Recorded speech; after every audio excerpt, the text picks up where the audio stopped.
Now, at the age of 17, Ivan Moscovich was sent to Auschwitz by the Nazis, along with his grandparents and mother. Now, when an English officer found him in a nearby work camp, doctors thought he'd never survive.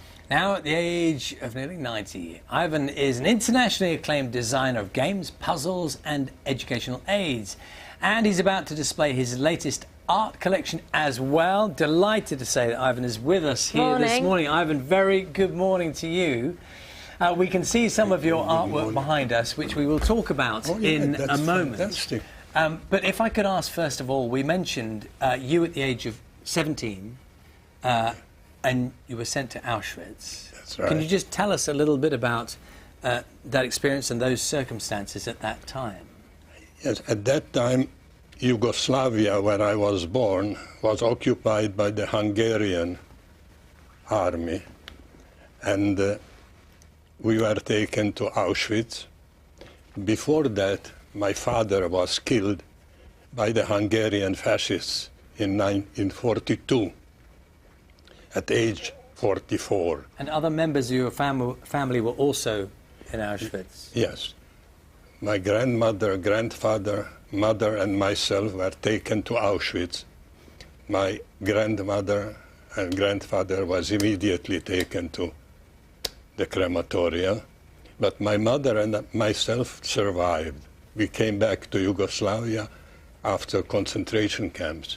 Tell us about your liberation from Auschwitz, because, as we mentioned in the introduction, you fell into the arms of a British soldier. Yes. Actually, the last days in Bergen-Belsen were absolute horror, and I survived by climbing on a mass of dead bodies piled in a barrack when the British came and liberated, and then I was already near the end, but I decided to run and go to the first British soldier whom I saw approaching, and then I realized I couldn't move.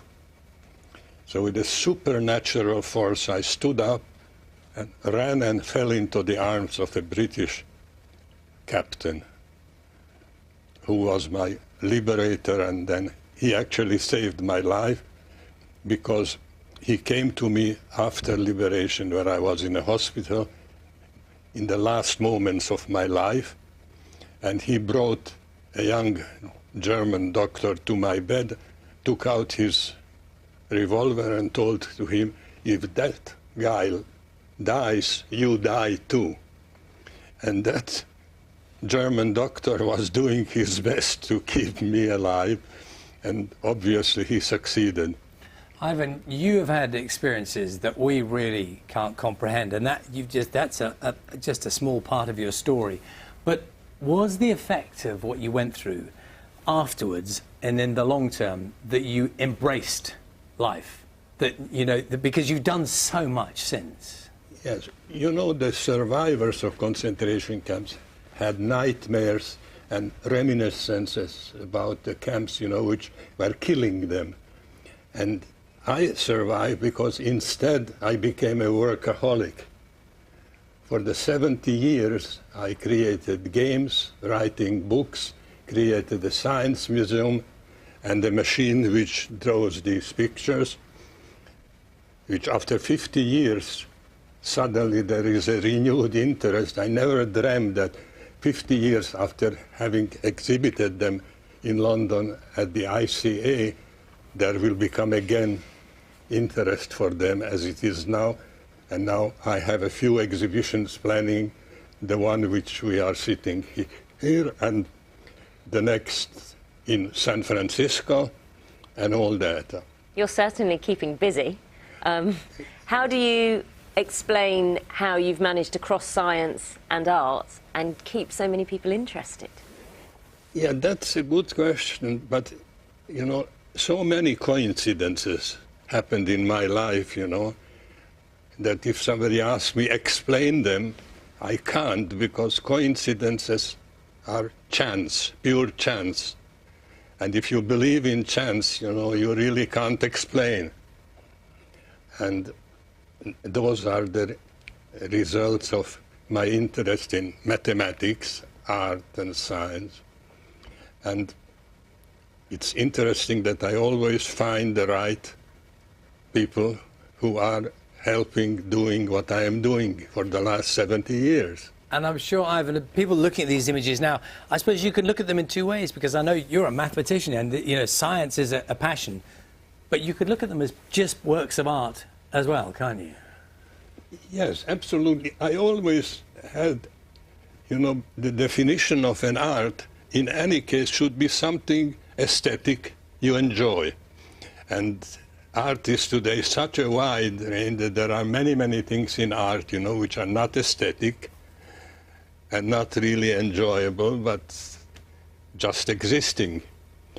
And I think that the harmonograms, as they are called, are pleasing, and obviously that's the reason that there is a renewed interest 50 years after the exhibition at the ICA, that now I have the beginning of a series of new exhibitions. And we wish you all the best. Thank you so much for talking to us this morning. Thank you. I wish you the trophy of the Strictly. Oh, you're a lovely, lovely man. Thank you so much. Thank you. In my name of my wife, too, because we are glued to the screen. You are our friends for long. Now to see you, it's fantastic, both of you. Oh, and it's been an absolute pleasure to have you here on the sofa. Thank you very much. In the name of my wife, too, because she loves you. Oh, well, do send her our best. Thank you so much. Ivan's exhibition, Cybernetic Art, you saw some of it there, is at the Hospital Club in London from the 23rd to the 29th of September. I think that's just about the nicest thing that anyone's said on this sofa, lovely. isn't it? You've really made my morning. Thank you.